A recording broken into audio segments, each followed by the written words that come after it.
Starfield is the perfect game for a mature audience. Children, leave the room. The adults are talking. Shall I deal with them? Allow me.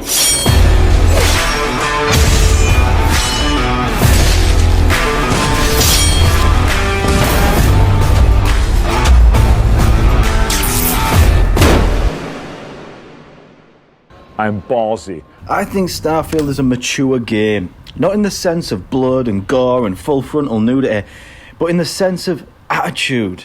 When I first played The Elder Scrolls 4 Oblivion, let me tell you, I didn't like it one bit. The graphics were weird, there was no clear direction, and I was totally lost, over-encumbered, and the colour palette gave me a migraine, and I threw up. I just didn't get it. But I bought this weird little thing to my friend's house, and he, much more intelligent than I, cheers Joe, he got it. And watching him get it, I started to get it. And this game wasn't flashy or cinematic or cool at all, but it offered something no game in my life had up until this point. Complete, unrestrained freedom in a fully voiced, high fantasy world where every little object was fully interactable. And I remember telling my brother it was GTA meets Lord of the Rings, you know? Fallout 4, Skyrim, they've both been out for a long time. These are old games. Sky babies are going to college, university. Some are buying property and settling down, getting married.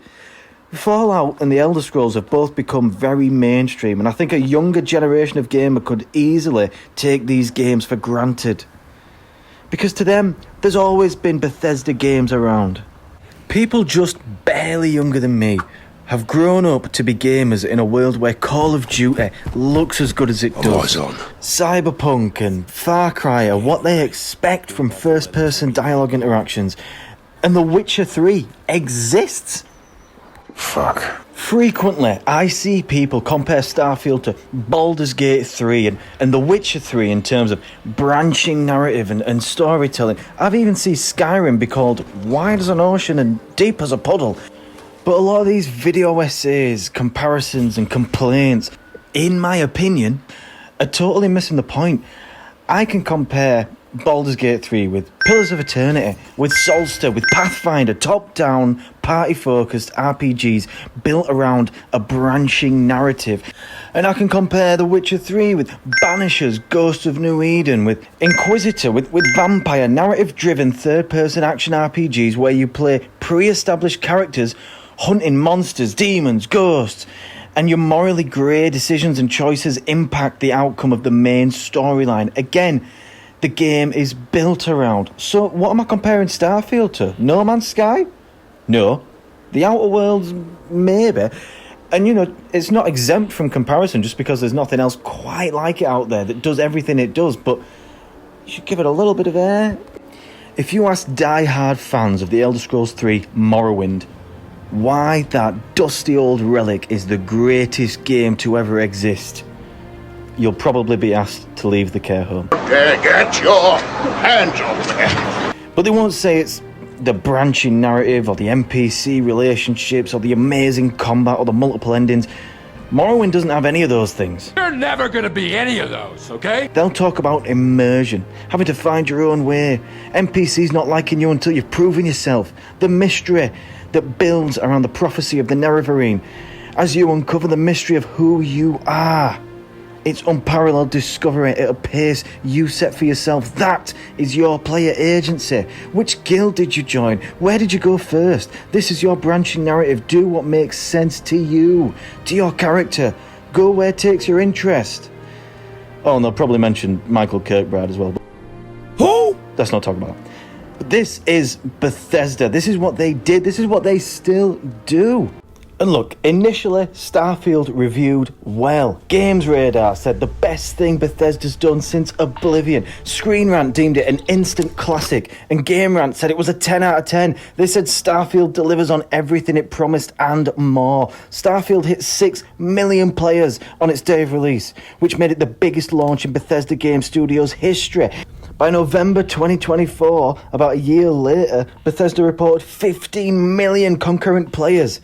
Game Pass helped these numbers along, I'm sure, but that is not a failure. Commercially, that's a great big success. You're a great big fat success! But public opinion is still divided on Starfield. They don't like it! As a matter of fact, outside the day one reviews, it was difficult to find any positive Starfield content for the first year, at least. It still is. Some content creators even made hating Starfield their entire personality. Me to the conclusion that Starfield is probably screwed. I gotta stop. I need to eat. As I'm getting older, I don't really feel the need to stick my neck out and respond to rage-bait posts and unfounded criticisms and misleading statements. I'm not here to educate anyone, and I don't rise to it. It's not worth getting angry over it. I'm no white knight. I know my place. As an older gamer, I can't keep up with competitive online shooters either like I used to. Even if I could, after a hard day at work, I don't need or want high-octane, action-packed matchmaking. My old friends are barely online, and when they are, our schedules rarely ever line up. And if I catch a buddy online, we pretty much just talk back and forth and catch up until we're needed elsewhere. Bethesda games are the perfect backdrop for these conversations and these moments. I've had a few people respond to my last video telling me that Starfield is their cozy game.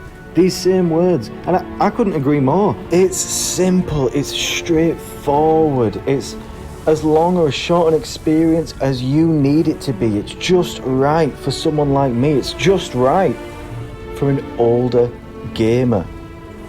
Look, this is the internet, and everyone's entitled to their own opinion, for better or for worse. And if you don't like Starfield, well, that's absolutely fine and valid. Hell, I've had the back and forths in the comments. I get it.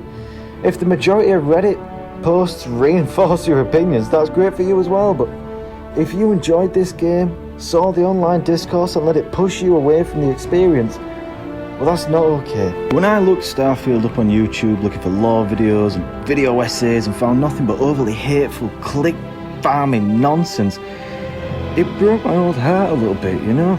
Half the fun of these games is the community, and I know you're out there. Even the people who actively follow the game seem to feel the need to preface their enjoyment by hiding it behind generic criticisms, and it's just sad, man. It can take a lot of courage sometimes just to be yourself, and if enjoying Starfield makes me an idiot on the internet, then I'll happily be an idiot with a controller in my hand, my head in the clouds, and my eyes on the skies.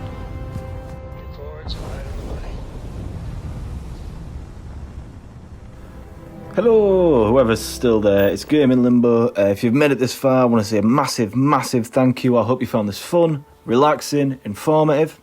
We're a brand new channel. A like and a subscribe would do me a world of favours. I'm having a lot of fun making these videos, having a lot of fun putting it out there and talking to everyone.